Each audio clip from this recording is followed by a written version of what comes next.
बघू शकता मित्रांनो, आपल्याकडे दोन बुरशीनाशक आहे. एक कॉन्टॅक्ट पद्धतीने काम करणार बुरशीनाशक M45 मित्रांनो.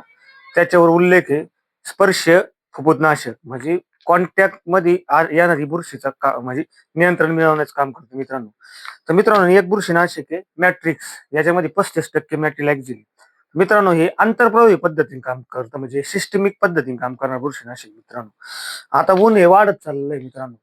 तर शेतकरी मित्रांनी कांदे असू, कलिंगड असू, खरबूज असू किंवा इतर पिकं असू द्या आपली, तर बुरशीनाशक वापरताना मित्रांनो, जसं जसं आपलं ऊन वाढतं राहणार आहे, तसं तसं आपण हे सिस्टमिक पद्धतीने काम करणाऱ्या बुरशीनाशकाचा वापर करायचा मित्रांनो. आपल्या एखाद्या कांद्यावरती रोग जर जास्त असेल तर तुम्ही सिस्टमिक आणि कॉन्टॅक्ट पद्धतीने काम करणारे बुरशीनाशक असे एकत्र करून कुठल्याही तुम्हाला जे कंपनी म्हणजे कुठल्याही पद्धतीचं कुठल्याही प्रोडक्टचे रिझल्ट असेल तर कॉन्टॅक्ट आणि सिस्टमिक पद्धतीचं बुरशीनाशक वापरून आपले कांदे सुरक्षित करायचे मित्रांनो. आणि उन्हाळ्यात जसा जसा आपला वाढता चालणार आहे मित्रांनो, तसा तसा आपण सिस्टमिक पद्धतीने कार्य करणारेच बुरशीनाशकाचा वापर करा. कारण ते झाडामध्ये उतरतं आणि झाडामधून जो शेंडा आपला पिकांचा फुटतो त्याच्यामध्ये सुद्धा ते औषध उतरलं जातं आणि आपली येणाऱ्या काळामध्ये 8-10 दिवस बुरशीपासून ते सुरक्षित राहतं आणि आपलं पीक हे वाढलं जातं.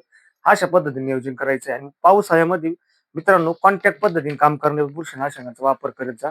त्याचे निश्चित तुम्हाला हे फायदे पाहायला